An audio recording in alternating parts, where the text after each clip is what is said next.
নিজেকে কোনোভাবেই চালাক মনে করতেন। আল্লাহ তাআলা বন্ধু বান্দা, তুমি তোমারে বুদ্ধিমান ভাইব না। বুদ্ধিমান কোনো নাফরমান বুদ্ধিমান হয় না, খোদার কসম।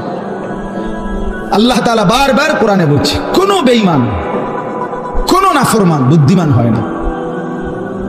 তো বলে যে কাফের বেঈমানরা দুনিয়ার কত কিছু আবিষ্কার করছে না। আপনারা একটা জিনিস বোঝেন না, সহজ হিসাব হইল আল্লাহ তাআলা যখন যাকে দিয়ে যে কাজটা করাবেন তাকে ওই বুদ্ধি ওই মেধা আল্লাহ দিয়েই দেন। এই জন্য আপনি যদি বলেন যে যে বেটা ট্রাক আবিষ্কার করছে বানাইছে, মনে করেন তো এই ছোট্ট মোবাইলটা তো হে মনে এমনি বানাইতে পারবেন। এত বড় ট্রাক যে বেটা বানাইতে পারছে, এবারটা কি আর এই মোবাইলটা বানাইতে পারতো না? কথা বোঝেন নাই? পারবে নাকি? এই তো ফাইল না, এটা তো শুনলো। এত বড় ট্রাক যেহেতু বানাইছে, উনি ইচ্ছা করলে তো মোটরসাইকেল একটা তার লাগে কোনো বিষয় নেই। এইটা নিয়ে যুক্তির কথা,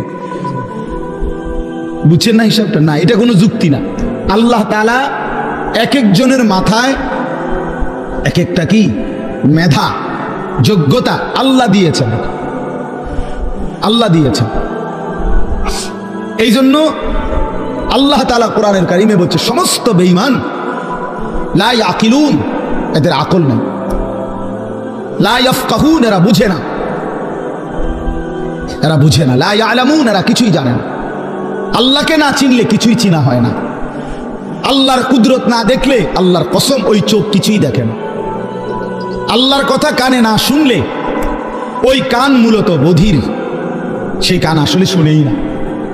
যেই জবান আল্লাহর নাম নেয় না, যেই জবান আল্লাহর কোরআন পড়তেও পারে না।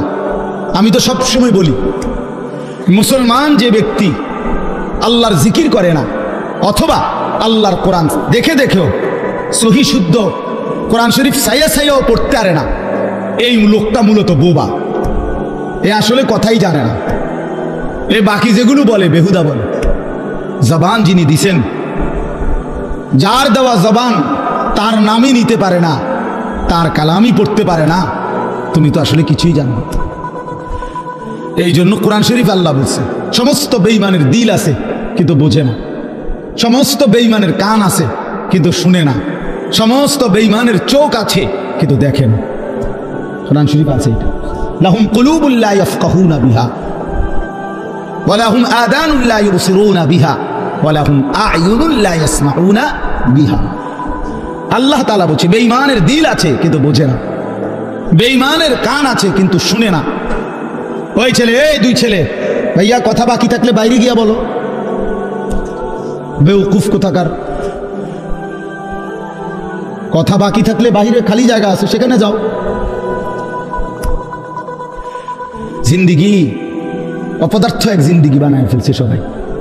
জীবন মানেই হলো আমার খামখেয়াল, আমার যেটা ভালো, মন চাইলে বুট খাইলাম, মন চাইলে বাদাম খাইলাম, মন চাইলে ঠ্যাং সরাইয়া বইলাম, মন চাইলে মাথা আলগি দিয়া বইলাম, মন চাইলে হাসলাম, মন চাইলে কাঁদলাম, মন চাইলে দাঁড়াইয়া পেশাব করলাম, মন চাইলে বৈশা পেশাব করলাম। আস্তাগফিরুল্লাহ। অজস্র সন্তানের চলাফেরা দেখলে বোঝা যায় এদের কোনো মা নাই, বাবা নাই, অভিভাবক নাই, এদের কোনো আখেরাত নাই, আল্লাহ নাই, পরকাল নাই, কিচ্ছু নাই। নফসের গোলাম, মনের চাহিদার গোলাম। তার খোদা তার মনের চাহিদা, তার মনে যা চায় তাই করে।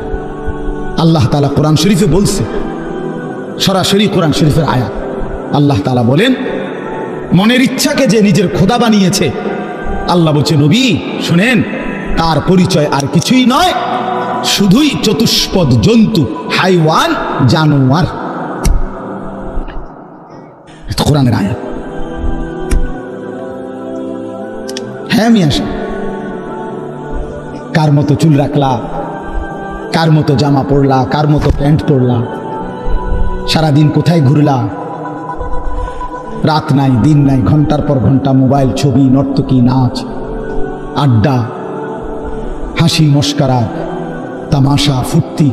তোমার মা কোথায়, তোমার বাবা কোথায়, তোমার বংশ কি, তুমি কোন ধর্মের, তোমার বানাইছে কে, তুমি কার উম্মত, তুমি আসছো কোত্থেকে, তুমি যাবা কোথায়, প্রতিদিন যে মানুষগুলো মরে ওরা কই যায়,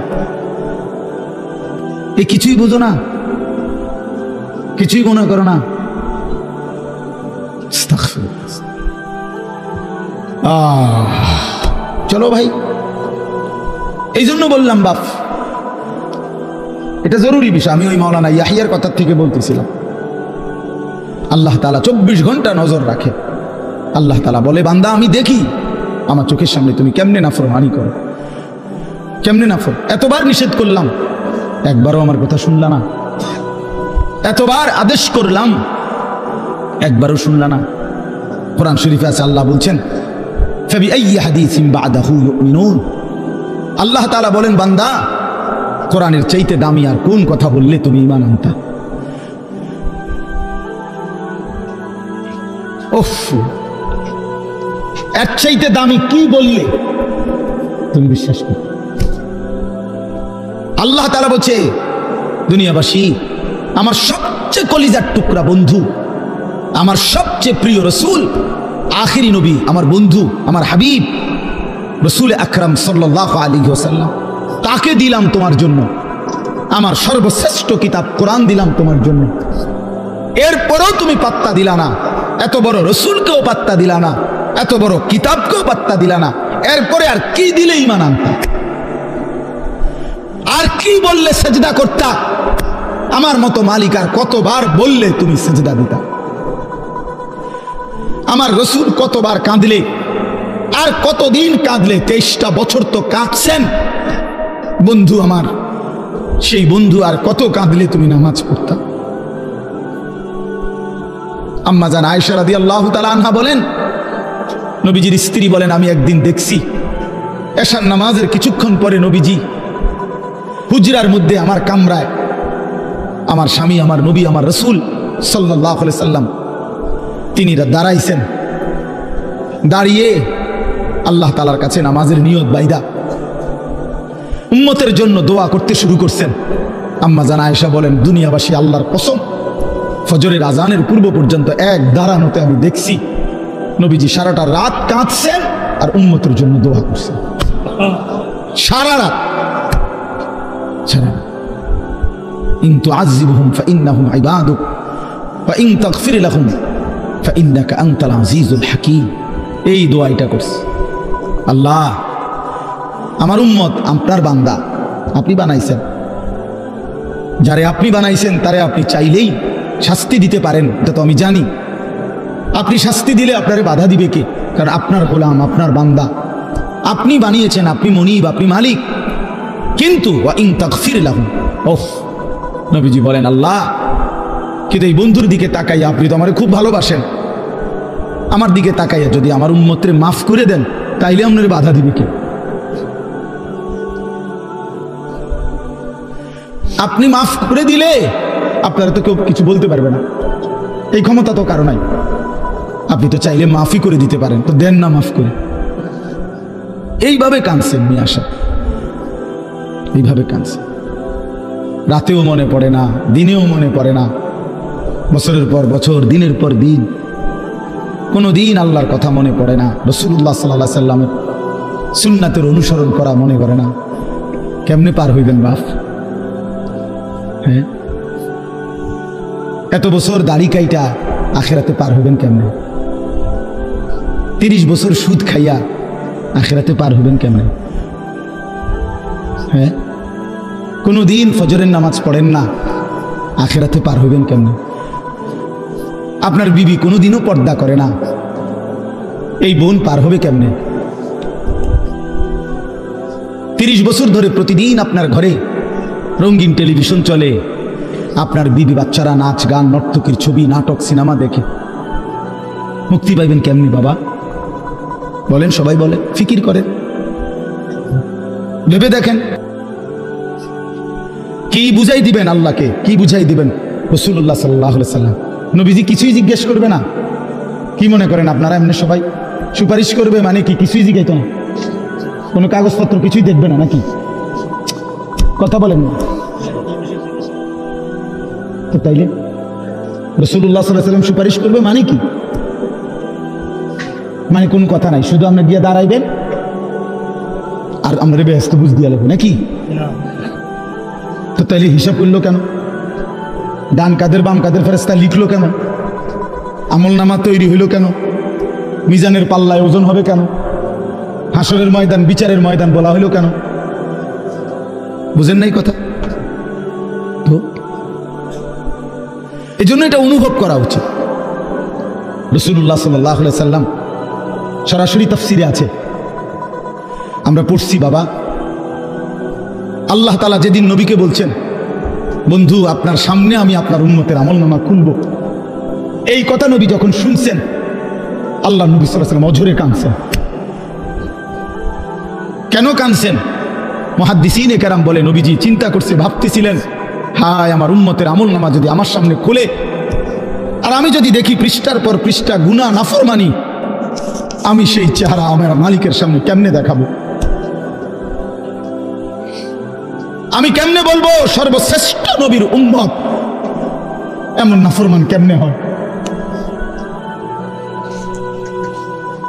বুঝেন নাই? এই জন্য বিষয়টারে এত তামসা মনে করেন না। রাসূলুল্লাহ সাল্লাল্লাহু আলাইহি সাল্লামের ভালোবাসা আপনি জায়গা থেকে আপনি বুঝে নিলেন। আপনি যেই তরিকাত আছেন, আপনি তরিকা লইয়া আমার টানাটানি নাই, আপনার পিসাব লইয়া আমার টানাটানি নাই, আপনার দরবার নিয়ে আমার টানাটানি নাই। আপনার যেমনি হোক, আমি আপনি সবাই মিলে চলেন, ফিকির করি কেমনে আখিরাতের মুক্তি মিলবে। জান্নাতের অনেক দরজা, জান্নাতের দরজা একটা না, অনেক দরজা।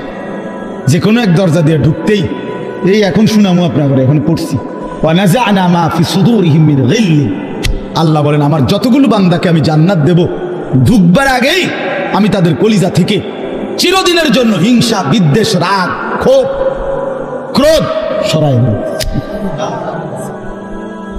ইখওয়ানান, সবাইরে ভাই ভাই বানায় দেব। আলা সুরুরিন মুতাকাবিলিন, সমস্ত জান্নাতি পরস্পর পরস্পরের মুখোমুখি হয়ে আনন্দ আর ফুর্তিতে মুজে থাকবে। এই জন্য দোস্ত আমার, বন্ধু আমার, বাপ আমার, ফিকির চাই, ফিকির চাই। এ কথা দিল দিয়ে বুঝতে হবে। হাসলেও মরে যাবেন, কাঁদলেও মরে যাবেন। শরীর সুস্থ থাকলেও একদিন মৃত্যু হবে, রোগ সুখে পড়লেও মৃত্যু হবে। রাজপ্রাসাদ আর অট্টালিকাতে যে রাত কাটায় সেও মরে যাবে, কুড়ে ঘরে আর ফকির সেও একদিন খবরে চলে যাবে। নাকি বলেন? বলেন সবাই বলেন, আমরা সবাই যেতে হবে কিনা বলেন? অতএব যেটা নিশ্চিত মৃত্যু, এটাকে ভুলে যাওয়া ঠিক না। আখিরাত নিশ্চিত। কোরআনুল কারীমের মধ্যে আল্লাহ বলছে, ওয়াবিল আখিরাতি হুম ইউকিনুন। মুমিন তাকে বলে, মুত্তাকি তাকে বলে, জান্নাতি বান্দা তাকে বলে, মুসলমান তাকে বলে। আল্লাহ তাআলা বলে যে আখিরাতকে ইয়াকিনের সাথে বিশ্বাস করে। ভাষা ভাষা না, ধারণা না, আখিরাত তার ইয়াকিন।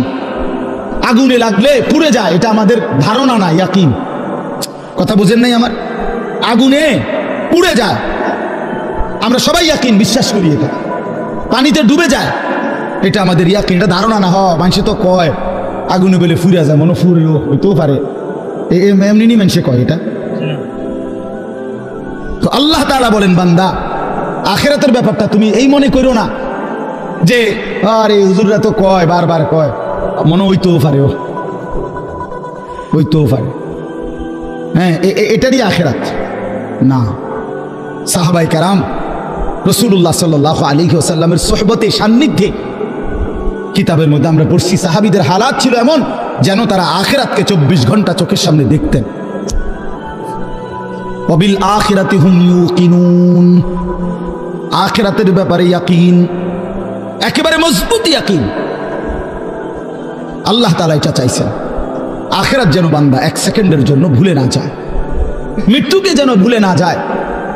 মৃত্যু মানে শেষ না, মৃত্যু মানে সমাপ্তি না। দুনিয়ার ভদ্রলোকরা, দুনিয়ার জেনারেল লাইনের অনেক শিক্ষিত মানুষ, ওরা এগুলাকে বলে যে তিনি 60 বছর 70 বছর বিভিন্ন সেবামূলক মানব কল্যাণে বিভিন্নমুখী অবদান রেখে 70 বছরে তিনি তার জীবনের সমাপ্তি টানলেন। সমাপ্তি মানে কি? শেষ, অর্থাৎ 70 বছর পরে তিনি শেষ, আর কিছু নাই ওনার জীবন। না না, এটা মিথ্যা কথা। জীবনের সমাপ্তি হয় না। মৃত্যু মানে সমাপ্তি নয়, মৃত্যু মানে এন্ড নয়। মৃত্যু মানে সমাপ্তি না, মৃত্যু মানে স্থানান্তর, মৃত্যু মানে ইন্তেকাল। মানুষ কেবল স্থানান্তর হয়, মানুষ কোনোদিন শেষ হয় না, হবে না, কোনোদিনও না, কোনোদিনও না। মানুষের কোনো শেষ নাই, মানুষের কোনো শেষ নাই, মানুষ কেবল স্থানান্তর হয়।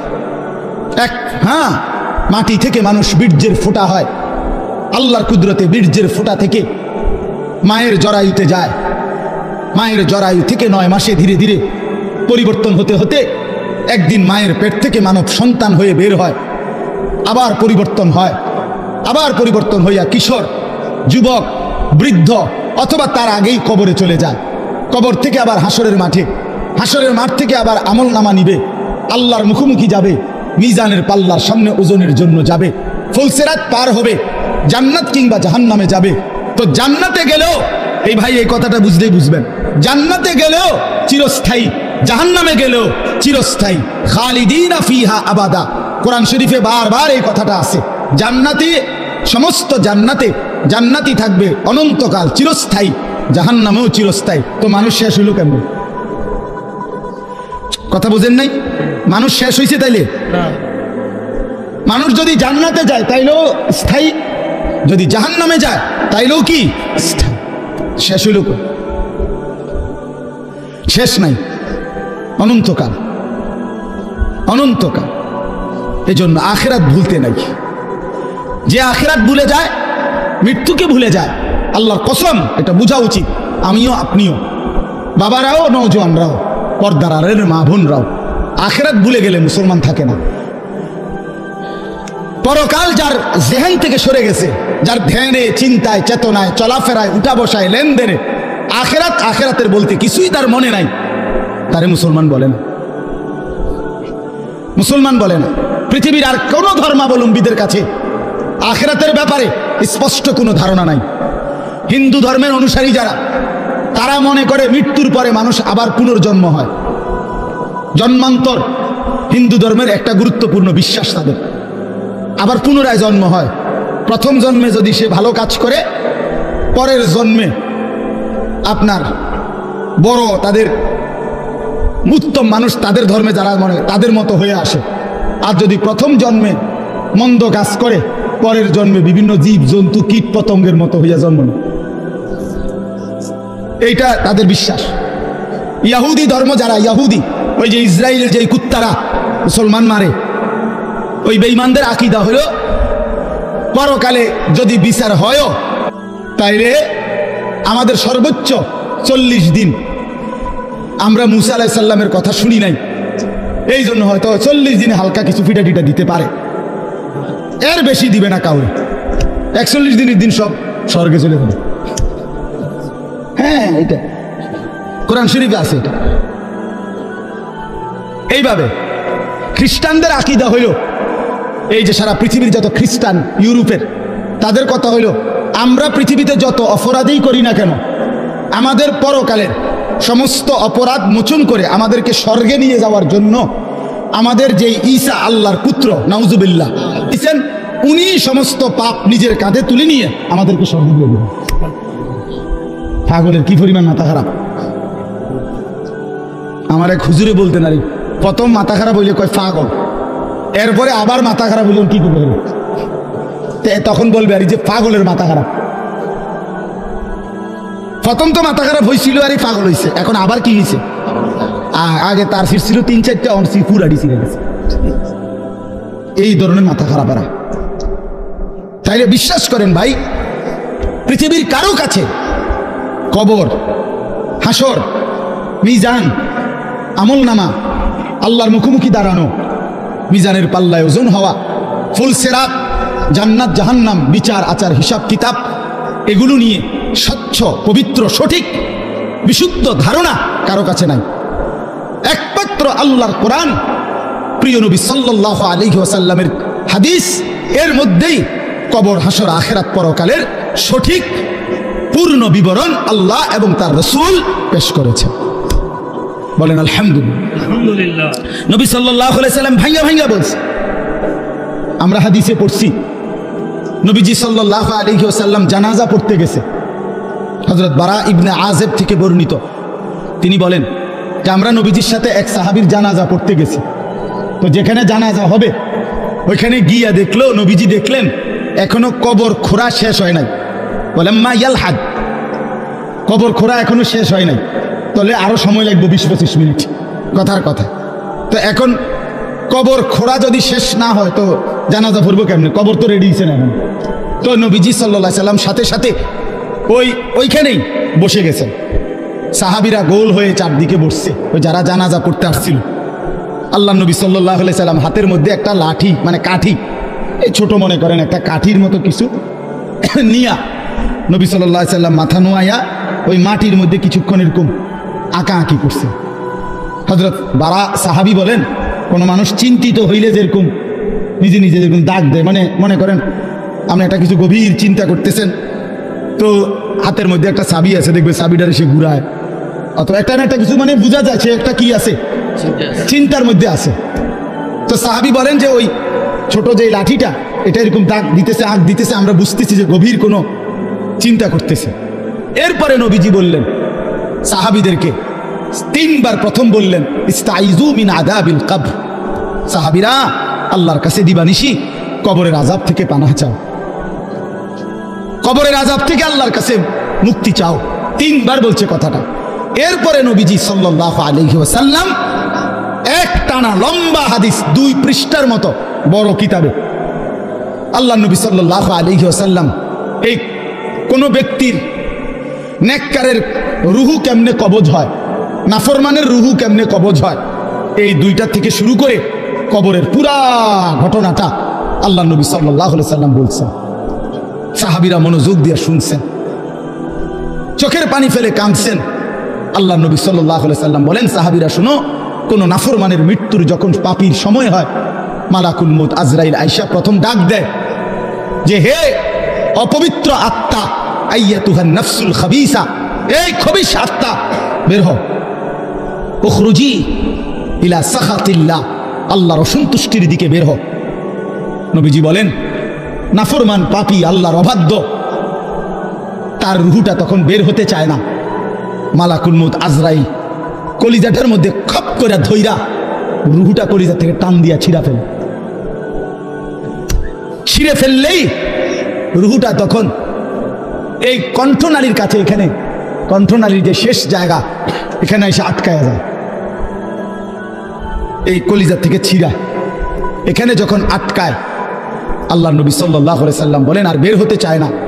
আজরাইল তখন কোনো কিছুকে টাইনা হেসরাইয়া ছিঁড়া, টাইনা টুইনা হেসরাইয়া যেভাবে বের করে, মালাকুল মউত আজরাইল ওই নাফরমানের রুহুকে এইভাবে টাইনা হেসরাইয়া ছিঁড়া ফাইরা তারপরে বের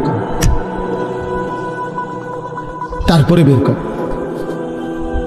এই জন্য দোস্ত আমার, বন্ধু আমার, রাসূলুল্লাহ সাল্লাল্লাহু আলাইহি ওয়াসাল্লাম বিস্তারিত একেবারে জান কবজ থেকে শুরু করে বর্ণনা দিয়েছেন।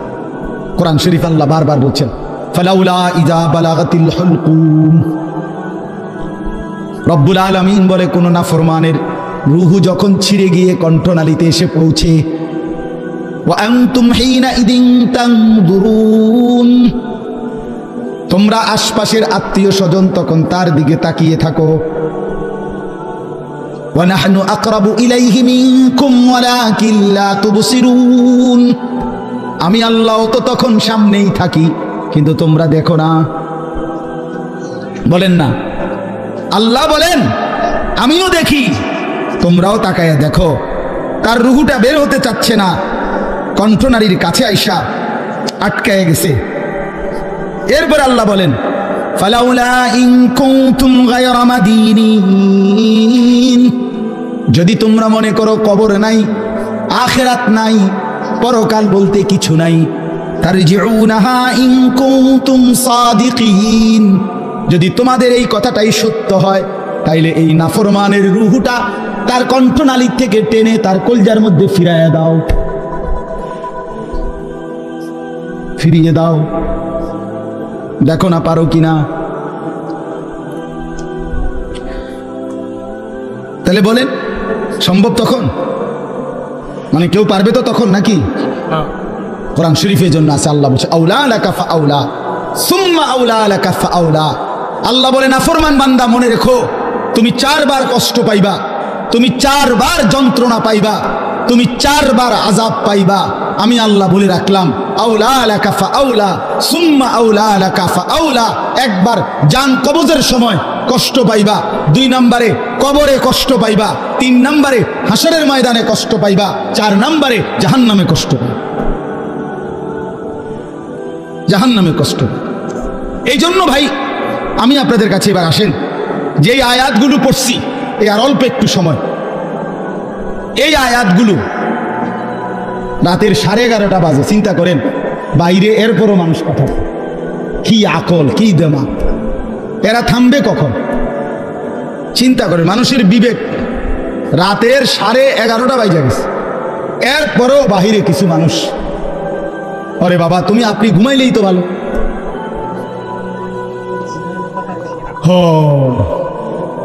কোনো কথাই মানে আল্লাহর কথা কানের ধার দিয়েও যায় না। দুর্ভাগ্য দুর্ভাগ্য। চলেন তো আমি বলতেছি, আখিরাতকে যদি কেউ ভুলে যায়, আর অল্প একটু আমার কথাটা শুনেন, আখিরাতকে কেউ ভুলে গেলে, যুবক ভাই তোমরাও শোনো ভাই, আখিরাতকে ভুলে গেলে সে আর মুসলমান থাকে না। মানুষ আখিরাতকে ভুলে গেলে মানুষ জানোয়ার হয়। দুনিয়ার কোনো আইন দিয়া, আরো কোনো আইন না, আরো পুলিশ র্যাব বিজিবি না, এর উর্ফে আরো 10টা বাহিনীও যদি পৃথিবীতে চালু করে, মানুষের থেকে মন্দ অভ্যাস, মানুষের গুনাহের প্রবণতা, মানুষের অপরাধের মানসিকতা কমবে না। মানুষ সুযোগ খুঁজে, দুনিয়ার এই আইন প্রশাসনের কাছ থেকে মানুষ ফাঁকফুক খুঁজে, আর কি কৌশল বাইর করে, কোনো না কোনো কৌশলে পুলিশের ফাঁকি দেয়, র্যাবকে ফাঁকি দেয়, বিজিবি ফাঁকি দেয়, মেম্বাররে ফাঁকি দেয়, চেয়ারম্যানরে ফাঁকি দেয়, বাবাকে ফাঁকি দেয়, মাকে ফাঁকি দেয়, কাউকে না কাউকে ফাঁকি দিয়া কোনো না কোনো বুদ্ধি বাহির কইরা সে অপরাধ করে। কিন্তু যার কলিজার ভিতরে আল্লাহর সামনে দাঁড়াইবার অনুভূতি, আখেরাত, পরকাল, নিজের বিচার, নিজের হিসাব, যে এই কথা দিল দিয়া বুঝে যে আমার 1 সেকেন্ড আল্লাহর আড়ালে না, আমার প্রতি নিঃশ্বাসের হিসাব দিতে হবে, প্রতি সেকেন্ডের হিসাব দিতে হবে। আল্লাহর কসম, এই আখিরাতের বিশ্বাস যার কলিজায় যতটা মজবুত হয়ে বসে, তো ততটাই তার অপরাধ কমে যায়, আল্লাহর বন্দেগী বেড়ে যায়। আপনি যদি বলেন আমি হুজুরের মধ্যে, আপনি যদি বলেন হুজুর আমনের মধ্যেও অনেক গুনাহ আছে, আমনেরও হুজুরদের মধ্যে বহুত কি আছে, পাপ আছে, আমরা জানি, হ্যাঁ তো আমিও কই জানি, তো বুঝতে হবে আমার মধ্যে আখিরাতের ঘাটতি আছে, আপনার মধ্যে যেমন ঘাটতি। কথা বুঝছেন কিনা বলেন? আমি কোনো বেহেশতের থেকে আইছি না, আমি আইছি সাবের বাজার থেকে। বুঝছেনি আমার কথাটা? আমি এখন কি বেহেশতের থেকে আইছি? কে? আমি আইছি ক্যান্টনমেন্ট থেকে। তো আমি তো বেহেশতের থেকে আসি নাই, আমাকে হিসাবের জন্য যাইতে হবে। আপনি যেমন দাঁড়াবেন আমিও দাঁড়াবো, আপনাকে যেমন হিসাব দিতে হবে আমাকেও দিতে হবে। এই জন্য আখিরাত ভুলে গেলে এক মানুষের অপরাধ বেড়ে যায়, এক মানুষের বন্দিগি ছুটে যায়। কেন নামাজ পড়ে না? আখিরাত মনে না। কেন চুরি করে, জিনা করে, ব্যভিচার করে, মদ খায়, জুয়া খেলে? কেন সারা রাত যুবক সারা রাত উলঙ্গ ছবি দেখে, নর্তকীর নাচ দেখে, জিনা ব্যভিচারের দৃশ্য দেখে? মুসলমানের বাচ্চা হইয়া কোনোদিন খোদার 365 দিনের একটা বছরে কোনোদিন ফজরের নামাজ পড়ে না। মুসলমানের বাচ্চা এত বড় জানোয়ার কেন হইল?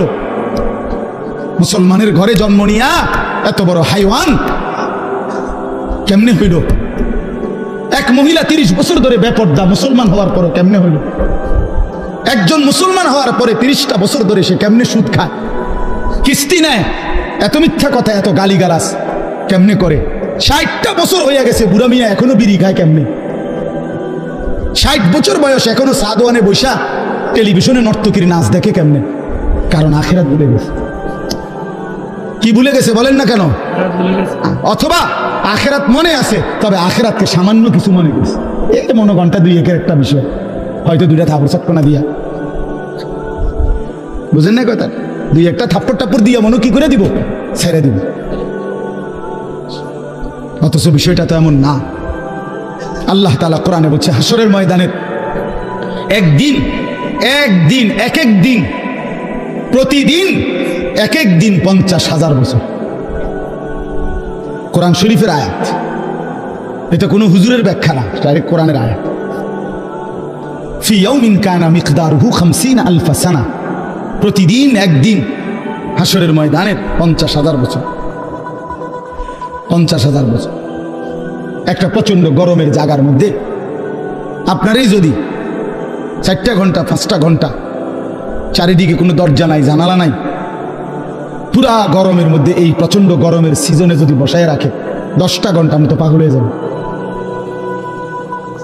আপনি তো গরমে পাগল হয়ে যাবেন।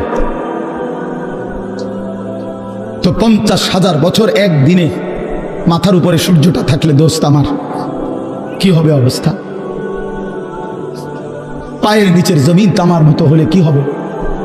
আল্লাহ নবী সাল্লাল্লাহু আলাইহি সাল্লাম বলেছেন, উম্মত 1 সেকেন্ডের জন্য এই এক পাও রাখতে যেটুকু জায়গা, পায়ের তালু এতটুকু জায়গার অতিরিক্ত কাউকে 1 সুতা জায়গা বেশি দেওয়া হবে না। মাউদাউল কাদামিন, শুধু পাও রাখবার জায়গাটাই হাসরের ময়দানে মিলবে। ডানে বামে সামনে পিছনে আর আগাইতেও পারবে না, পিছাইতেও পারবে না, এবং 1 সেকেন্ডের জন্য বসতে পারবে না। ইয়াউমা ইয়াকুমুন নাসু লিরাব্বিল আলামিন, দাঁড়িয়ে থাকতে হবে। মাথার উপরে সূর্য থাকবে, পায়ের নিচে জমিন তামার মতো, নড়াচড়ারও কোনো ডান বাম করার সুযোগ নাই। জাহান্নাম সামনে, ওয়াজিআ ইয়াউমা ইদিন বিজাহান্নাম, কোরআন শরীফ আল্লাহ বলছে হাসরের ময়দানে জাহান্নামকে সকলের সামনে এনে দাঁড় করানো হবে, জাহান্নামকে দেখবে। এই অবস্থায় কেমন হবে হালাত? আমি এই বছর এই যে গত হজে আরাফার দিন, যেদিন হজের দিন, বিশ্বাস করেন হজের দিন আরাফাতের দিন মানে হজ্জের সময় ওই তাবুর বাহিরে দাঁড়াইয়া, খোলা আকাশের নিচে দাঁড়াইয়া দোয়া করা, এটা একটা সুন্নত, মানে নবীজির একটা আমল ছিল। নবীজি আরাফার দিন, হজের দিন তাবুত থেকে সইরা আলগা হইয়া খালি আকাশের নিচে দোয়া করছে লম্বা সময়। এই আমলটা করার জন্য বিশেষ করে এই বছরের হজে 2-3 বাইর হইছি।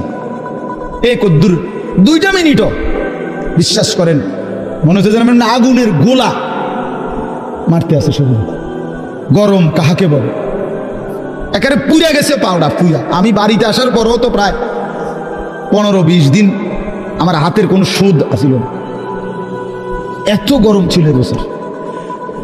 তো অথচ আমরা সবাই বৈজ্ঞানিক গবেষণার কি যেন আমাদের থেকে সূর্য কত দূরে, কত জি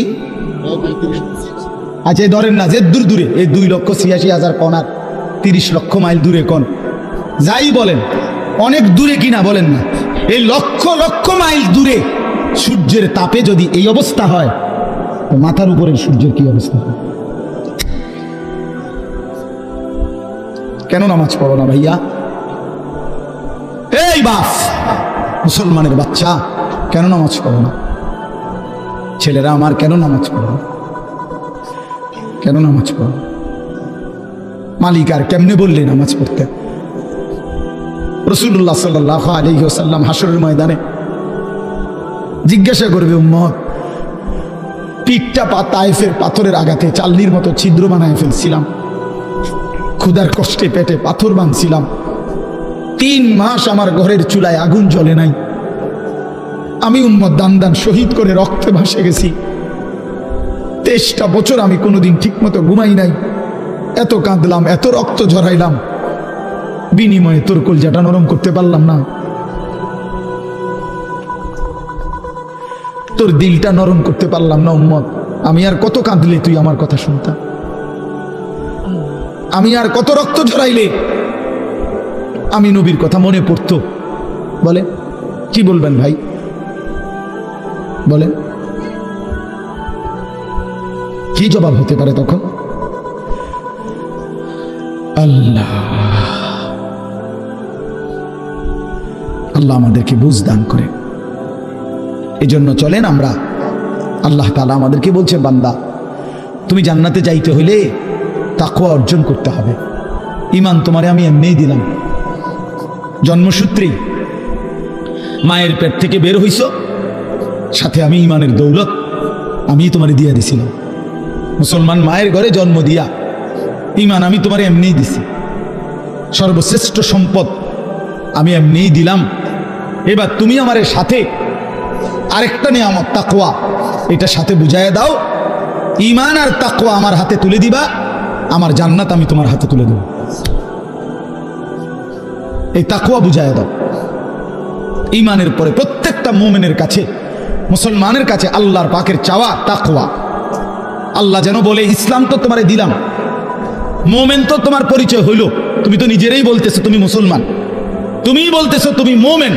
আমরা এখানে বলি না সবাই নিজেরা মুসলমান বলেন? ওরে ভাই বলেন না, ছেলেরা বলো ভাই। এই পরিচয়ে কোনো অতৃপ্তি বা অসন্তুষ্টি আছে কারো? তাইলে আমরা আলহামদুলিল্লাহ এই ব্যাপারে আমরা সন্তুষ্ট যে আমি মুসলমান, আমি মুসলমান। তো আল্লাহ তাআলা বলেন, মুসলমানের পরিচয় তো তোমার আমি দিলামই, এটা তো আমিই দিছি, তোমার কোনো যোগ্যতা নাই, তোমার বাবা মারও কোনো যোগ্যতা নাই। আমি কেন আমার বাপ মার ঘরে জন্ম নিলাম? এটা কি আমার বাপ মায়ের কোনো যোগ্যতা? আমি কেন মুসলমানের ঘরে জন্ম নিলাম? ওই লোকটা কেন হিন্দুর ঘরে জন্ম নিল? এর মধ্যে আমাদের কোনো সফলতা ব্যর্থতার কিছু আছে? না, আল্লাহর দয়া, আল্লাহর দয়া। তো আল্লাহ তাআলা বলেন, ঈমান তো আমি দিলামই, ইসলাম আমি দিলাম, এবার তুমি তাকওয়া অবলম্বন করো। ইয়া আইয়ুহাল্লাযীনা আমানুত্তাকুল্লাহ, হে ঈমানদারগণ, ইত্তাকুল্লাহ, তাকওয়া অবলম্বন করো, তাকওয়া অবলম্বন করো, তাকওয়া অবলম্বন করো। বারবার বারবার বারবার তাকওয়া বুঝাইয়া দিবা, আমি অনন্তকালের জান্নাত বুঝাইয়া দিব। তাকওয়া কি? আল্লাহকে তাকওয়া দিতে বলছে আল্লাহ আমাদেরকে। আমরা মুসলমান, আমাদেরকে আল্লাহর সামনে তাকওয়া দিতে হবে বুঝাইয়া। তাকওয়া কি? দুই জিনিস, এক তারকুল মুনকারাত, দুই ফি'লুল খায়রাত, সমস্ত গুনাহ ছেড়ে দেওয়া, সমস্ত আমল করতে থাকা।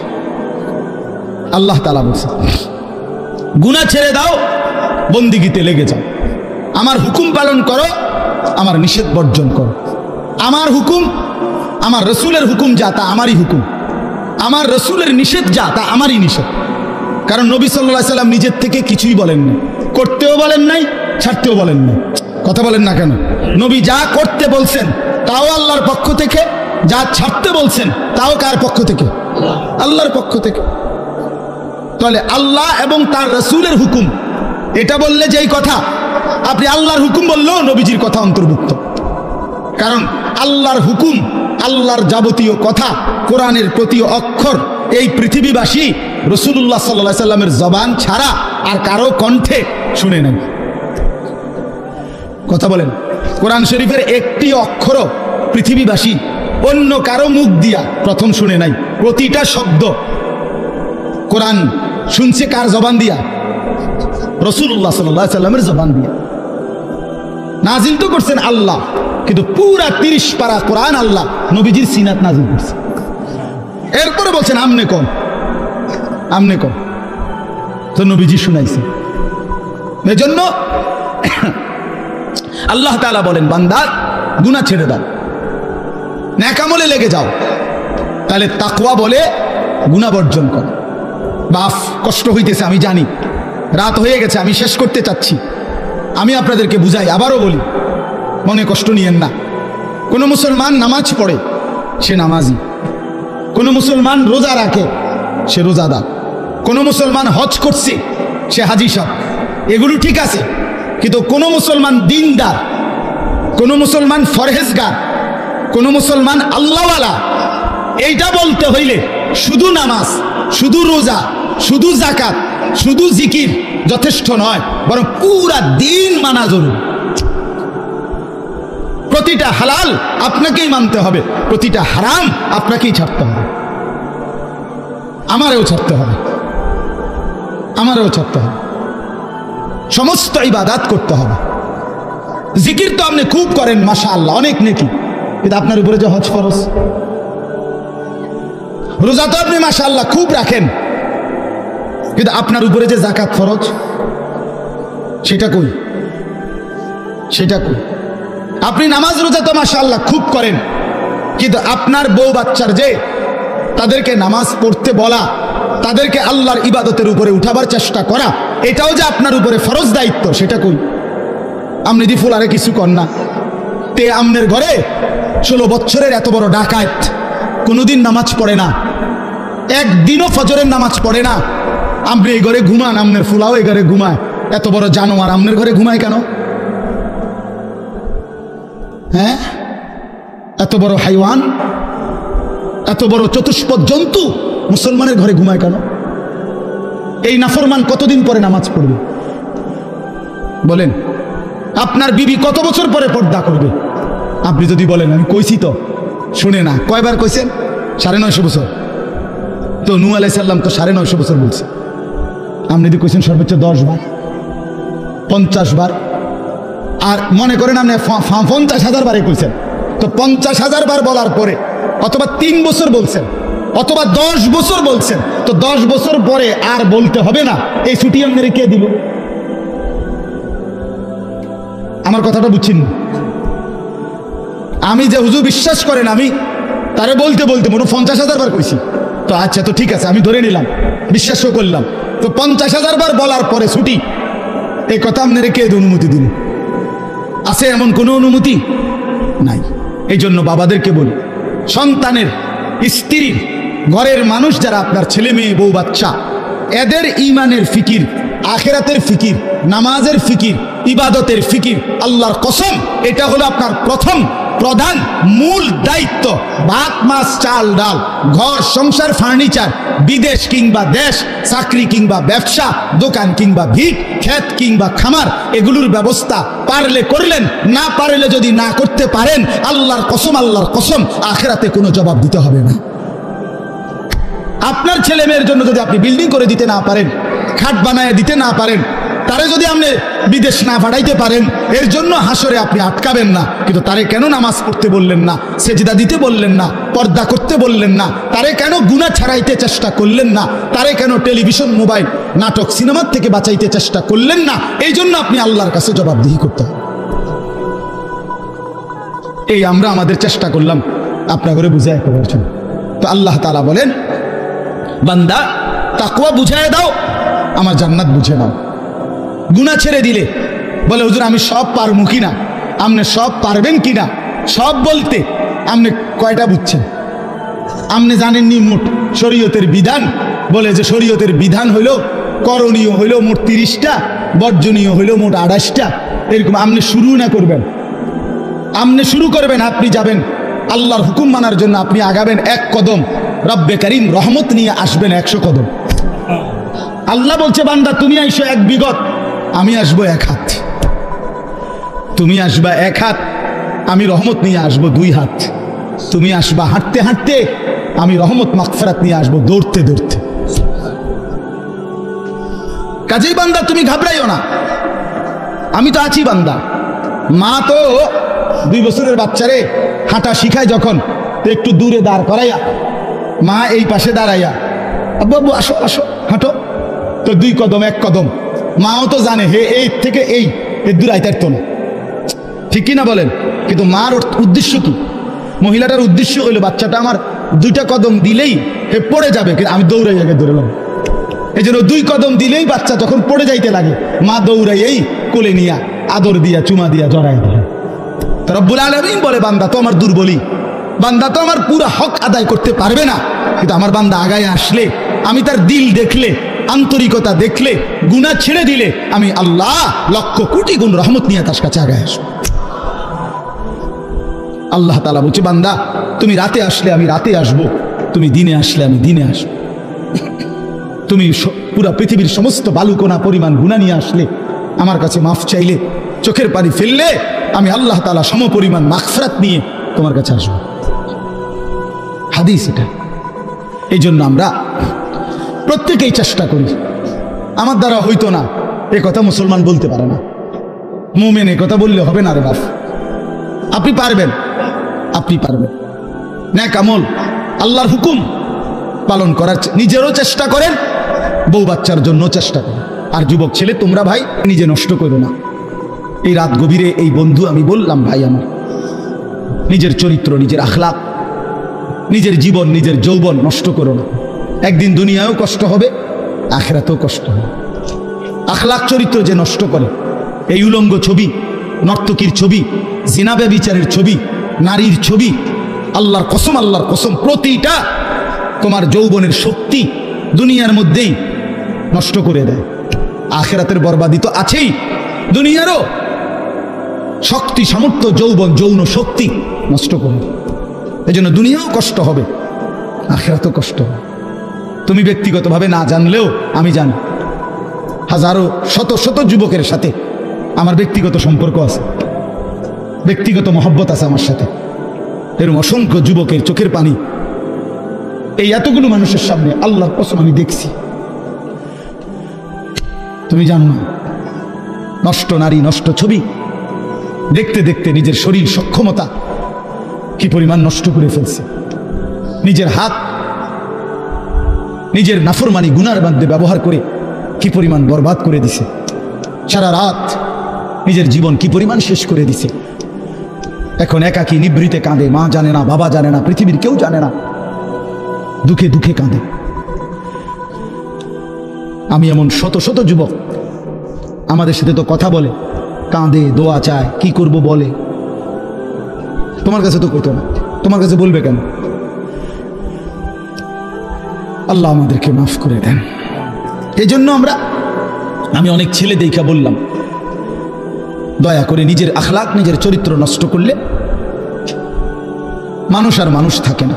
তো আল্লাহ তাআলা বলেন, এবার এই তর্জমাগুলো শুনেন, তাইলেই কথা শেষ। আল্লাহ তাআলা আমাদের কাছে তাকওয়া চায়। আল্লাহ বলে, আমারে মুত্তাকি পরিচয় দিয়া বুঝায় দাও তুমি মুত্তাকি, মানে তুমি গুনাহ ছেড়ে দিয়েছ, নেক আমল অভ্যস্ত ছিলা। আল্লাহ বলেন, এমন হলেই তুমি মুত্তাকি। ইন্নাল মুত্তাকিনা ফি জান্নাতি ওয়া উয়ুন, নিশ্চয়ই আমি আমার মুত্তাকি বান্দাদেরকে আমার অগণিত জান্নাতের মধ্যেই থাকতে দেব। ওয়া উয়ুন, এবং ঝর্ণা ধারা বেষ্টিত, নহর দ্বারা বেষ্টিত আমি আল্লাহ তাআলা জান্নাতেই তাদেরকে রাখতে দেব। সুবহানাল্লাহ। শর্ত হইল গুনাহমুক্ত জীবন, আল্লাহর বন্দিগিওয়ালা জীবন দেখাইতে হবে। জান্নাতে আল্লাহ বলেন, ফি জান্নাত, আমার অগণিত জান্নাতে থাকবা। ওয়া উয়ুন, ঝর্ণা ধারা বেষ্টিত জান্নাত। এটা একটা সুন্দর কথা, মানে জান্নাতের মধ্যে 24 ঘন্টা আল্লাহ তাআলা জান্নাতি বান্দার জন্য 4টা নহর চালু রাখবেন। একটা হলো দুধের নহর, পানির নহর, মধুর নহর, মদের নহর। দুধের নদী, পানির নদী, মধুর নদী, মদের নদী। দুনিয়ার মদ না, জান্নাতের মদ। এই 4টা 24 ঘন্টা থাকবে। থাকবে যে বিষয়টা এমন না যে মনে করেন এখানে 4টা ড্রামের মধ্যে বা 4টা ট্যাঙ্কির মধ্যে এই 4 ধরনের দুধ, মধু, মদ, পানি আছে। তো আমগরে বলে দিছে যে আমি তোমাদের উপরে সন্তুষ্ট, তোমাদের যখনই মন চায় এখান থেকে দুধ, মধু, মদ, পানি যেটা মন চায় এটা খাইবা। মনে করেন জান্নাতে বলল, তো এইটা অর্থ না। এটা যদি হয় তাহলে তো একটা সমস্যা আছে এখানে। ও যে পিছনের যে বেটা, তারা এখান থেকে মধু নিতে হইলে, দুধ নিতে হইলে তো হেন থেকে হাইটে আইতে না, আইতে না হাইটটা তো এত দূর হাইটতে একটা কষ্ট হবে। তো জান্নাতি বান্দা বলবে, আল্লাহ আপনি আমারে এত দূর হাঁটাইলেন, তো আর আমার জান্নাত কি দিলেন? আমরা তো আমার কষ্টই দিলেন কদ্দূর। সুবহানাল্লাহ।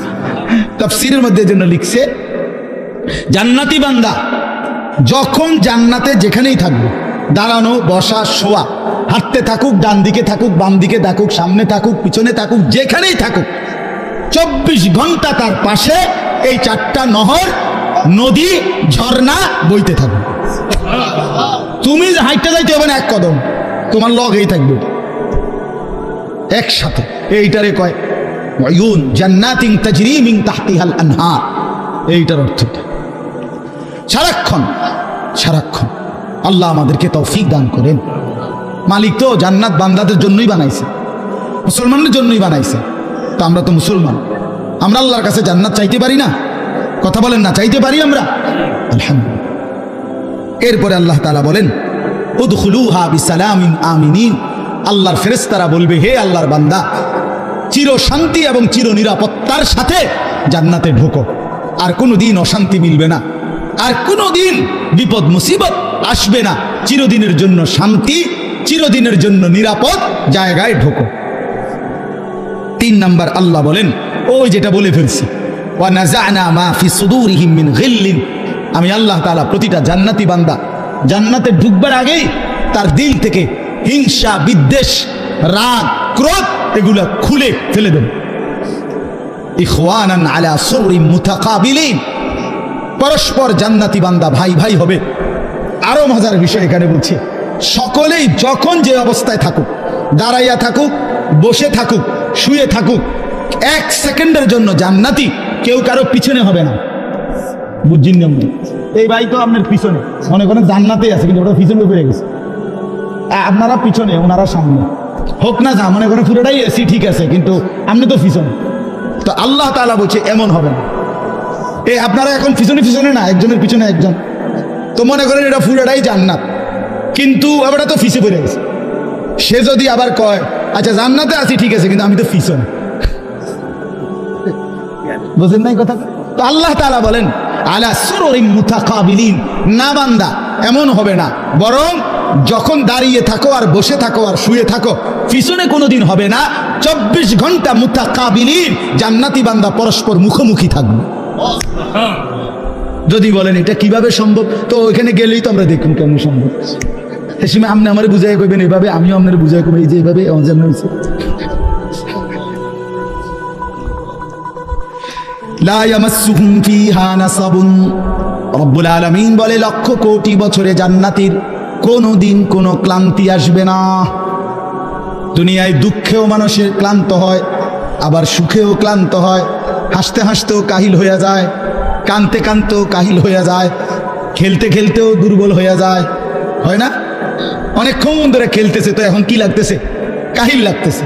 তো হাসতে হাসতেও কাহিল হয়, কানতে কানতেও কাহিল হয়। আল্লাহ বলেন জান্নাতি বান্দা যত সুখের মধ্যেই থাকুক না কেন, 24 ঘন্টা কখনোই কোনো ক্লান্তি আসবে না। ওমা হুম মিনহা বিমুখরাজিন, রব্বুল আলামিন বলেন কোনদিন 1,00,000 কোটি বছরে জান্নাতি বান্দাকে 1 সেকেন্ডের জন্য জান্নাত থেকে বের করা হবে না, কোনদিন বাহির হবে না, অনন্তকালের জন্য থাকবে। এবার শেষ কথা বন্ধু, নব্বি ইবাদি আন্নী আনাল গফুরুর রহিম। রব্বুল আলামিন বলেন এমন সুন্দর এমন সুখের জান্নাত আমি আল্লাহ বর্ণনা দেওয়ার পরে বন্ধু ও নবী আপনাকে বলছি, কোন উম্মত যদি আপনার বলে আল্লাহ আমি তো শুনেছি জান্নাতের কথা, যেতেও মন চায়, কিন্তু এই পরিমাণ গুনার নাফরমানি করেছি রব্বুল আলামিন, যার কারণে গুনাহ তো অনেক বেশি, জান্নাতের আশাই করতে পারি না। আল্লাহ বলেন বন্ধু আপনি আমার সেই বান্দাদেরকে বলে দেন আন্নী আনাল গফুরুর রহিম, যত 1,00,000 কোটি গুনাহ হোক না কেন ছেড়ে দিয়ে তওবা করে চোখের পানি ফেলে যদি আমি আল্লাহর দিকে ফিরে আসে, আমি আল্লাহ ওয়াদা দিলাম আসমান ছোঁয়া গুনাহ হলেও আমি আল্লাহ গফুর, আমি নিশ্চিত মাফ করে দেব। জান্নাতে যেতে চাও, অনেক গুনাহ, আল্লাহ বলে বান্দা ঘাবড়াইও না, তুমি যদি ফিরে আসো, আগের গুনাহ ছেড়ে দাও, চোখের পানি ফেলে মাফ চাও, আর করবে না ওয়াদা দাও, তো আমি 90 বছরের গুনাহ একসাথে 1 সেকেন্ডে মাফ করে দেব। 7 আসমান উঁচা গুনাহ মাফ করে দেব। তবে শর্ত হলো আসবা কিনা বলো, ফিরবা কিনা বলো, আগের গুরু ছাড়বা কিনা বলো। বিড়ি খাইতে খাইতে আস্তাগফিরুল্লাহ কইলে তো না, কথা বুঝেন নাই? টেলিভিশন চাইতে চাইতে তওবা তওবা কইলে হইতো না। আমাদের তো আমরা না বুঝি না, আল্লাহ তো বুঝে বাবা। আমরা তো অনেক সময় আছি এমনি বিল্লা বিল্লা আস্তাগফিরুল্লাহ তো পড়ি, কিন্তু গুনাহ থেকে আসলে ইস্তিগফার না, এটা মুখে বলে আর কি, জানে সে গুনাহ ছাড়বে না, তো এটা কিসের আস্তাগফিরুল্লাহ হলো? আপনার ইয়াকিন দিলের মধ্যে আপনি মিথ্যা ছাড়বেন না, তো আপনি কি গুনার তওবা করতেছেন? আপনি তো দিলের মধ্যে রাখছেন যে আপনি গুনাহ ছাড়বেন, আপনার পকেটে বিড়ি, আপনার মুখে দাড়ি কাটা, আপনার পকেটের টাকা সুদের টাকা, আমনে কোন আস্তাগফিরুল্লাহ রাব্বি কিতা কইলেন? কারে কইলেন? কিতা বুঝাইলেন আপনি? হ্যাঁ, এই জন্য বললাম আল্লাহ তাআলা বলে তওবা হলো বান্দা আগের গুনাহ ছেড়ে দেওয়া, আর করবে না ওয়াদা দিয়া লজ্জিত হয়ে মাফ চাওয়া। এমন হলে আমি 90 বছরের গুনাহ মাফ করে দেব। ওয়া আন্না আযাবি হুয়াল আযাবুল আলীম। আল্লাহ তাআলা বলেন এই শেষ কথা ভাই, আমার এই শেষ লাইনটা শুনেন। যুবক ভাই তোমরাও শোনো, কষ্ট করছো তোমরা, সবাই মনোযোগ দিয়ে শুনে নাই, আমি দেখছি 2-4টা ছেলে পেলে এমনও যারা মনোযোগ দিয়ে শুনে নাই, কথা বলছে পরস্পর, অথবা একজনের কান্দের উপরে আরেকজন ভর দিয়ে রাখছে, মনে রাখবেন এটা অসভ্যতা। কোনো প্রাপ্তবয়স্ক ছেলে, মানে 14 বছর 15 বছর থেকে উপরে যারা সাবালক, অর্থাৎ যাদের উপরে গোসল ফরজ হয়, এমন সাবালক ছেলে একজন আরেকজনকে জড়ায়া ধরা, এটা সম্পূর্ণভাবে শাহওয়াত, এটা অসভ্যতার অংশ। হ্যাঁ, এটা একটা শাহওয়াতের অংশ, এটা একটা নোংরামির অংশ। আপনি মনে করেন আমরা বন্ধু দেখে জড়াই, না না না, বন্ধু না, তোমার কাছে মধ্যে শাহওয়াত আছে দেখে জড়াই ধরছে। দুনিয়াবাসী না বুঝলে কি হয়েছে, আসমানওয়ালা বুঝে। এই জন্য ভাইয়া আখলাক বড় সম্পদ। তো বলতেছিলাম, শেষ কথা হলো আল্লাহ বলেন, আপনাদের বাবাদেরকেও বলি, আমারও বলি, যুবক ভাই তোমাদেরকেও বলি, ওয়া আন্না আযাবি হুয়াল আযাবুল আলীম। আল্লাহ তাআলা বলছেন, বান্দা এতভাবে বললাম, আমার জান্নাত আমি সাজায় রাখছি, আমি বললাম আমি মাফ করে দেব, এরপরও যদি কেউ গাদ্দারি করো, অবাধ্যতা করো, হাসরের ময়দানে আল্লাহ তাআলা তার বহু বান্দার আমল ধুলির মতো উড়ায় দিবেন, ছুঁড়ে ফেলে দিবেন। সাহাবায়ে কেরাম, কথা বলো না ভাই, কথা বলো না, অবাক হয়ে জিজ্ঞেস করবেন। সাহাবীরা জিজ্ঞেস করছেন, ইয়া রাসূলুল্লাহ, তারা কারা? তো নবী সাল্লাল্লাহু আলাইহি ওয়াসাল্লাম বলছেন, প্রকাশ্যে তো তারা তোমাদেরই ভাই, তোমাদের সাথেই নেক আমল করত, কিন্তু যখন একাকী গোপনে, ওয়ালাকিন ইদা খালাউ বিমাহারিমিল্লাহ ইনতাহাকুহা, একাকী যখন কোনো গুনাহ, নাফরমানি, হারাম কাজ করার সুযোগ পেত, তো একাকী হওয়ার কারণে করে ফেলত। মনে মনে ভাবতো যে কেউ দেখে না, কেউ শুনে নাই, কেউ দেখে নাই, রাতের অন্ধকার, গোপন জায়গা, একাকী। তো এই কারণে আল্লাহর নাফরমানি করত, আর মানুষের সামনে বেশভূষা ধরত বুজুর্গি, মানুষের সামনে একদম ফরহেজগার, একাকী, আল্লাহর নাফরমান। তো রাসূলুল্লাহ সাল্লাল্লাহু আলাইহি ওয়াসাল্লাম বলেন, এমন ব্যক্তির আমলগুলো আল্লাহ তাআলা ছুঁড়ে মারবেন, ধুলির মতো উড়িয়ে দেবেন। এটা মৌলানা বলতেছিলেন আপনাদেরকে। এই জন্য এটা মনে রাখা চাই, মুসলমান মানে এই কথা দিলের মধ্যে ইয়াকিন রাখতে হবে, 24 ঘন্টা হার হালাতে, সকল অবস্থায় আল্লাহ আমাকে দেখে। কি বলেন? আল্লাহ আমাকে দেখে। আলাম ইয়ালাম বিআন্নাল্লাহা ইয়ারা। আল্লাহ তাআলা বলে, বান্দা তুমি কি জানো, আমি কিন্তু সারাক্ষণ তোমাকে দেখি, সারাক্ষণ, রাতেও দিনেও, অন্ধকার অমাবস্যার রাতেও, পূর্ণিমার চাঁদের আলোর নিচেও, একাকীও, গোপনেও, প্রকাশ্যেও, সর্বাবস্থায় আমরা আল্লাহ তাআলার ইহাতা, আল্লাহ তাআলার বেষ্টনীর বাহিরে যাওয়ার কোনো সুযোগ আমাদের নাই। কোরআন শরীফে আছে, আল্লাহ তাআলা বলেন, ইয়া মা'শারাল জিন্নি ওয়াল ইনস ইন ইসতাতা'তুম আন তানফুযু মিন আকতারিস সামাওয়াতি ওয়াল আরদ ফানফুযু। সূরা আর রহমানের মধ্যে আছে। আল্লাহ তাআলা বলেন, হে জিন এবং মানুষ, যদি নাফরমানি করতেই মন চায়, তো আমি আল্লাহর আসমানের সীমানা, জমিনের সীমানা ছেড়ে দাও, আমার সীমানার থেকে বেরিয়ে পড়ো, দেখো পারো কিনা। আল্লাহ তাআলা বলে, লা তানফুযুন ইল্লা বিসুলতান। আমি ক্ষমতা না দিলে কেউই নিজের যোগ্যতায়, নিজের ক্ষমতায় আমার সীমানা পার হইতে পারবে না। বুঝেন নাই? পারবে? আমরা আসলে পারবো না। এভাবে বহু আয়াতের মধ্যে আল্লাহ তাআলা কোরআনুল কারীমের কথা বারবার বলছে, বান্দা তুমি আমার বেষ্টনীর ভিতরে, লাকাদ আহসাহুম ওয়া আদ্দাহুম আদ্দা। আল্লাহ তাআলা বলেন, আমি বান্দাকে বেষ্টন করে আছি এবং তার পুরা জিন্দেগি গুনে গুনে রাখছি, গুনে গুনে রাখতেছি, একটা জাররা, একটা হিসাব বাদ যাবে না, বাদ যাবে না। আহসাহুল্লাহু ওয়া নাসু। আল্লাহ তাআলা বলেন, বান্দা আমি গুনে রেখেছি, তুমি ভুলে গেছো, তোমার হয়তো মনে নাই তোমার পুরা হায়াত, আমি আল্লাহ তাআলা হিসাব করে রাখছি। হাসি দিছো কয়টা, কাঁদছো কয়বার, হাত উপরে উঠাইছো কয়বার, নিচে নামাইছো কয়বার, অক্সিজেন গ্রহণ করছো নিঃশ্বাস কয়বার, আবার ছেড়ে দিছো নিঃশ্বাস কয়বার। আল্লাহ তাআলা বলেন, সব আমার ফেরেশতা হিসাবের মধ্যে লিখে রাখছে, সব হিসাব। এই জন্য বাপ, এটা বহুতই জরুরি বিষয়। নিজেরে বুদ্ধিমান ভাবতে নাই, নিজেরে চালাক মনে করতে নাই। পৃথিবীর সবাইকে ফাঁকি দিলে কি হবে? আল্লাহকে ফাঁকি দেব কিভাবে? আল্লাহকে ফাঁকি দেব কিভাবে? আর বিচার তো আল্লাহ করবেন, ফয়সালা তো আল্লাহ করবেন।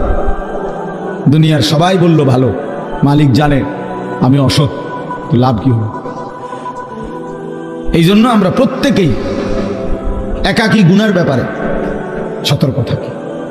যুবক ছেলে যারা আছো তোমরা ভাই, এটা তোমাদের মধ্যে বেশি দোষ। রাতের আধারে তুমি মনে করো কেউ দেখে না, এই জন্য তুমি সারা রাত মোবাইলের মধ্যে নাচ গান ছবি দেখো। দোস্ত আমার, মনে রাখো, যে মালিকের চোখ দিয়ে দেখতেছো সে মালিক তোমারে দেখে। যার হাত দিয়ে মোবাইল চালাচ্ছ তিনি কিন্তু দেখেন, তিনি দেখেন। ওয়াকাফা বিদুনুবি ইবাদিহি খাবীরাম বাসীরা। আল্লাহ তাআলা বলেন, আমার বান্দার সমস্ত গুনার হিসাব রাখার জন্য আমি আল্লাহ একাই যথেষ্ট, আমি একাই যথেষ্ট। তুমি দেখবা আমি আল্লাহ তাআলার কাছে হাসরের ময়দানে যখন তোমার আমলনামা দেয়া হবে, নিজ চোখে তুমি দেখবা লা ইউগাদিরু সগীরাতান ওয়ালা কাবীরাতান ইল্লা আহসাহা। আল্লাহ তাআলা বলেন, বান্দা নিজেই বলবে, আল্লাহ ছোট কিংবা বড় আমার জীবনের কোনো কিছুই তো এই হিসাবের খাতার থেকে বাদ দেয় নাই, সবই তো উঠায় ফেলছে। কারে দিয়া লেখাই? একটা বিন্দু, একটা নিঃশ্বাস, একটা হাসি কান্না, ভালো মন্দ কিছুই তো বাদ দেয় না। এইভাবে নিখুঁত আমলনামা তৈরি করছে ফেরেশতা। এই ডান কাঁধে বাম কাঁধের ফেরেশতা এক সেকেন্ডের জন্য বিশ্রাম করে না। ফেরেশতার কোনো বিশ্রাম নেই, ফেরেশতার কোনো ক্লান্তি নেই। সৃষ্টিগতভাবেই তারা এমন। ফেরেশতা আল্লাহর হুকুমের বিরোধিতা করতেই পারে না, ফেরেশতা আল্লাহর হুকুমের অবাধ্য হইতেই পারে না। সিস্টেমে নাই। এই লাইটটা নিজে নিজে বন্ধ হইবার কোনো যোগ্যতাই নেই। এটা আমরা মানুষরা এটা সুইচ বন্ধ করতে হবে, অথবা ওই বিদ্যুৎ যেখানে চলে যায় সেখানেও তো সুইচ বন্ধ হয়। কিন্তু এইটা নিজে যে আমি 1 ঘন্টা ধরে জ্বলছি, এখন একটু বন্ধ হই, এরকম কি ক্ষমতা আছে কি? ফেরেশতা এমন। এই জন্য এটা মনে রাখা চাই। আমার বুঝলেও ভালো, আপনি বুঝলেও ভালো, বয়স্ক বাবারা বুঝলেও ভালো, নওজোয়ান সাথী তোমরা বুঝলেও ভালো। গুনাহ ছেড়ে দেই, আল্লাহর নাফরমানি ছেড়ে দেই। মাঝ বয়সী বাবারা যারা আছেন, হালাল রোজগার করেন, হারাম ছাড়েন, হারাম ছাড়েন। ছেলে মেয়েকে দিন শিখান, নিজেরা আখলাক সুন্দর করেন। আল্লাহ তাআলা আমাদের সবাইকে আখিরাতের ফিকিরে গুনাহ ছেড়ে দেওয়া, আল্লাহর ইবাদত করার তৌফিক দান করেন। 5 ওয়াক্ত নামাজ পড়ার চেষ্টা করেন। কষ্ট করলেই হবে, একটু হিম্মত করলেই হবে। শত ব্যস্ততার ভিতরেও নামাজ পড়া যায়। আল্লাহ আমাদেরকে বুঝ দান করেন। এই মাদ্রাসা আল্লাহ তাআলা কবুল করে নেন। মাদ্রাসার তামাম ফিকির আল্লাহ তাআলা কবুল করেন। মাওলানা ইয়াহিয়া মাদ্রাসার জন্য আপনাদের কাছে সহযোগিতা চাইছিল, আপনারা কম বেশি দিছেন, আরো পারলে আরো দিয়েন। একটা কথা মনে রাখেন, দান সাদাকার ক্ষেত্রে একটা গুরুত্বপূর্ণ বিষয় হলো, প্রথমত তো দিতে মন চায় না, কিন্তু বাস্তবতা হলো প্রত্যেকেই খেয়াল করে দেখে যে যেটুকু দান করে সেটা আসলে সামান্যই দেয়। এটুকুতে তার সংসার পরিবার তেমন কিছু হয় না। টাকা 500 দিলে আপনার বিল্ডিং কোনো কাইতেই যেত। কথাটা আপনি বুঝছেন না? টাকা 1000 দিলে আপনার সংসারের 3 দিনের বাজার বন্ধ হয়ে যাবে এমন না। 100টা টাকা দিলে মসজিদে মাদ্রাসায় দিনই কাজে আপনি খুব আটকাইতেন না। দান মানুষ অল্পই করে, কিন্তু হাসরের ময়দানে এর পুরস্কার দেখলে, বিনিময় দেখলে কলিজা ফেটে মরে যাবে যে হাই কি করলাম, যদি আরো কিছু টাকা দিতাম। সংসার তো চলেই, সংসার তো কোনো না কোনোভাবে চলে। মানুষ শত ব্যস্ততা অভাবের ভিতরেও বন্ধু বান্ধবরে কিছু খাওয়াইলে কিছু টাকা তো কমে যায়, কিন্তু এরপরও জোড়াতালি দিয়া সংসার চলে যায়। তো আল্লাহর রাস্তায় দান করার বিষয়টা হলো এই, প্রথম তো দিতে মন চায় না, একটু কষ্ট করে দিয়া ফেললে আখিরাতে অনেক বড় সওয়াব মিলবে। এই জন্য নিয়মিত মসজিদ মাদ্রাসায় দেওয়ার চেষ্টা করবেন।